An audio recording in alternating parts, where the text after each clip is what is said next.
Shalom. All praises to Yahweh Bahashem, Yahweh Shai Bahashem Ratakwadash. Double honors to the elder apostles, the bishops, and the elders of GMS who rules well. Peace and salutations to the elect. My name is Ainal. The title of the video is Effects and Signs Part 3 Food Crisis. All right. And it's looking bad out here. This is second Esdras. I mean, if this is part 3, so you already know what's going on. This is second Esdras, chapter 9, verse 1. It says, He answered me then and said, Measure thou the time diligently in itself, and when thou seest part of the signs past, which I have told thee before, and then shalt thou understand that is the very same time wherein the highest will begin to visit the world which he made. Therefore, when there shall be seen earthquakes and uproars of the people in the world, then shalt thou well understand that the Most High spake of those things from the days that were before thee, even from the beginning. For like as all that is made in the world hath a beginning and an end, the end is manifest. Even so the times also of the highest have plain beginnings and wonder and powerful works and endings and effects and signs. All right, and we're witnessing those effects and signs. And the next affecting sign that's happening is the food crisis.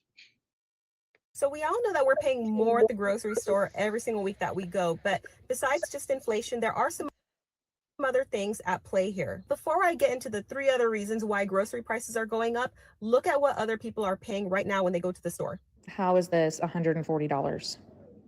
Like, this isn't even really any meals. This is barely anything to make a meal. Why? When did chocolate chips get so? And again, what you gotta understand is that this is just the beginning of sorrows. The beginning is like, damn, the prices are getting higher. It's gonna be nothing, right? It's nothing's gonna be there, right? Scripture says, what is it?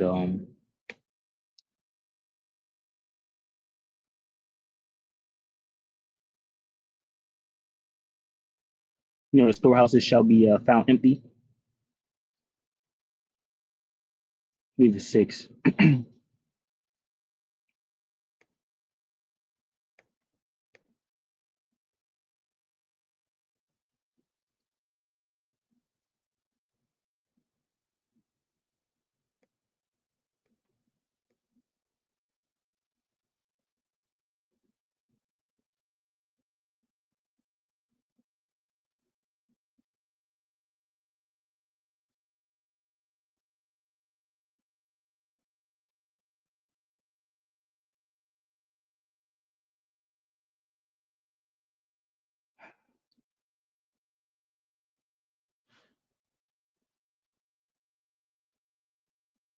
All right, Slocky.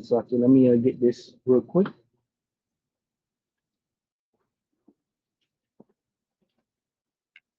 Scripture say the sown places shall be, unsown, roughly paraphrasing. Let me grab it.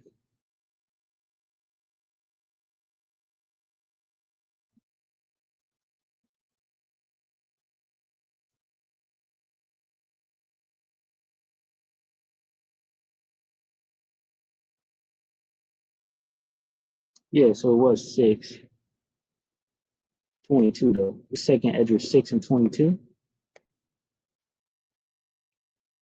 Right. This is second Esdras 6:22. It says, and suddenly shall the sown places appear unsown. The full storehouses shall suddenly be found empty. Right. And that's exactly what's about to happen. Right. They're complaining about high food prices and things like that, but pretty soon there will be no food. Right. So expensive. That is insane. Kroger brand, off brand, used to be $1.99 a bag. Insane. Absolutely crazy. Ghirardelli bags.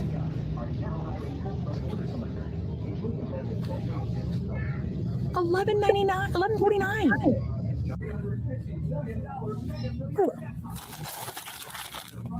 Kroger. Regular size. $4.29. Full house. Big bags, large bags, $12.99. This is insane. $7 for 10 slices of cheese? I need to get the out of the US. Going through the Chick-fil-A drive-through right now, and it's just me. My kids are grown, and I got myself a Cobb salad. No egg, no bacon. not a fan of the egg and bacon. I got myself a small frosty lemonade. So a frosty lemonade and a Cobb salad. $30. What in the world? I don't know how I would have done it if I would have had my kids now, because I cannot do it when it's just me and I'm ordering just a salad for myself. I can't even imagine if I had my kids in 2025, my little kids, and trying to go through a drive-through. I really am sending blessings to all the parents out there and all the single moms. It's hard out there. Husband are at our local mom and pop grocery store just getting some meat for supper. And can you just look at the prices of this meat? It's getting about time to have our own cow process. Meat prices like in your area, because that is insane. Get a cow process. I guess so. Stupid though. That will do it. What world are we living in? Because there's no way. $18.29. No freaking way. $10 for Fruit Loops? Like, what do you mean? 12 ounces of cereal. There's no way. Fruit Loops is 10 for 8 ounces. For 8 ounces, $10. No, that's crazy. Damn. The fruity no. The fruity these Honey Nut Cheerios are $10. Ain't no way. Ain't no. All right, that's pretty crazy. I don't know. I don't know about that one. That's crazy right there. It could be possible. No, it goes on and on. Let me get this one. I'll get the last. Now, you and I know this is going to hit the budget. The budget will be blamed on the war in Iran. It's got a lot to do with Chris Bowen. And I tell you what, if I was the Prime Minister, I'd coat hanger this bloke out of the way and I'd replace him, because no one's got confidence in him at all. Yeah, look, I haven't had confidence in him for a very long time, but as you said at the top, there's a lot of blame to go around here, and it goes back more than 2 decades. We were in breach of the rules, the International Energy Agency rules, on 90 days worth of supply back in 2012. There was a report from the NRMA, which John Blackburn authored back in 2014, which drew attention to this. I can remember writing about it since then, and as you said, Jim Molan drew very big attention to this. So the many governments over many years have left us in the position that we are in now, and essentially what we're seeing in the regions is they're supplied by tier 2 suppliers. So the tier 1s are the ones that you're thinking about, Ampol, Viva, BP, and Esso are the ones that supply mostly the cities. The tier 2 suppliers are working really off spot market contracts. So the tier 1 suppliers have contracts locked in. The tier 2 ones were working off the spot market. The spot market has dried up now. There is no fuel, which is why the regions are running dry at the moment. Now, what we're also seeing is we saw the Chinese on Friday basically say that they were going to prioritise domestic consumption and stop exporting jet fuel from their refineries.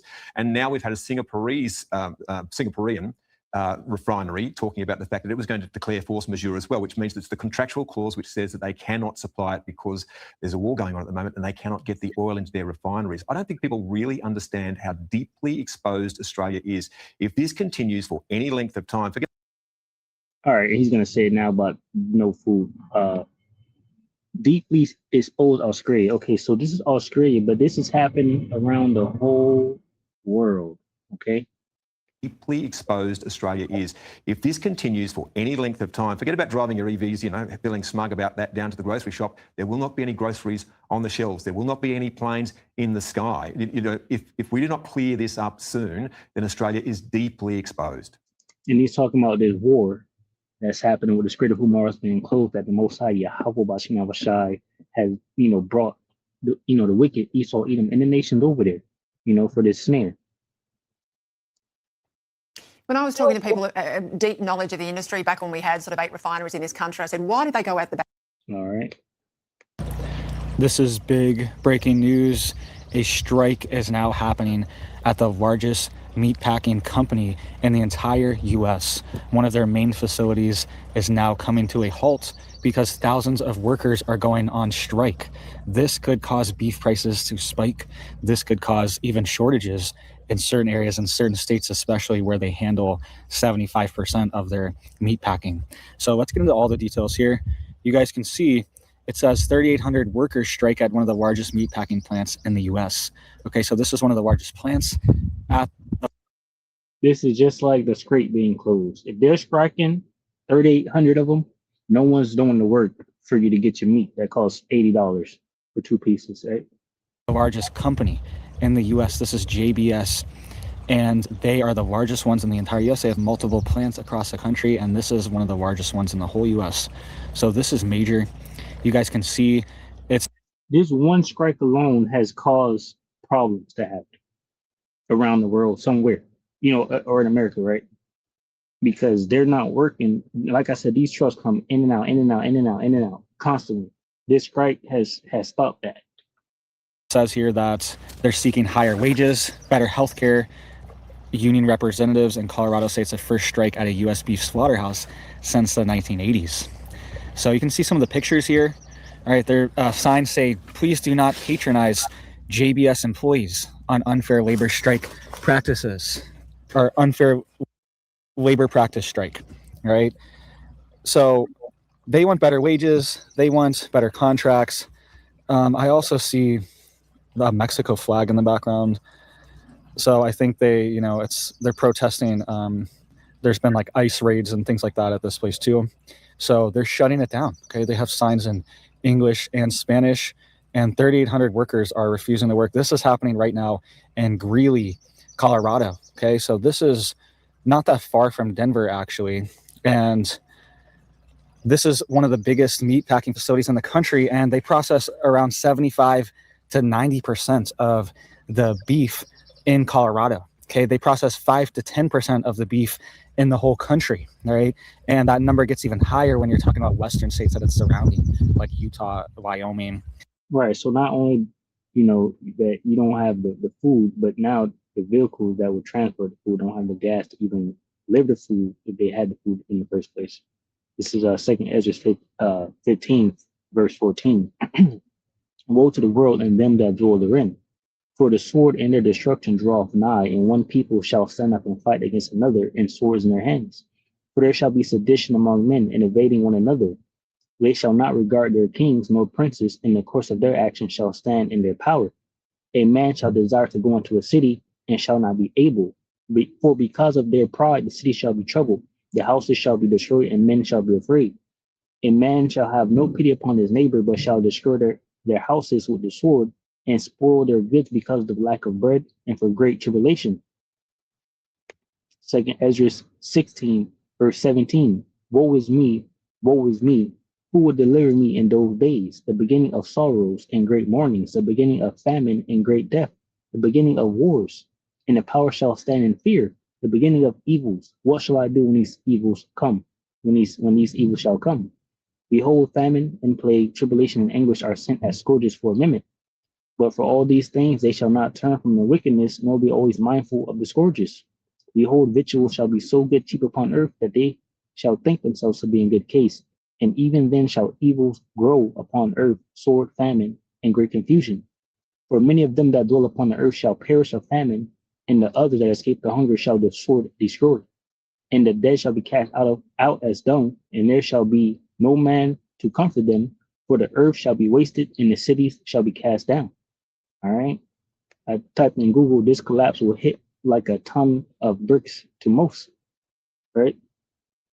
And I usually do it to put my title here, and I just copy and paste. And sometimes AI say something interesting that I might like or I might not like. The phrase hit like a ton of bricks is an idiom describing a sudden, overwhelming, and often unexpected negative impact, realization, or traumatic event. And that's what's about to happen.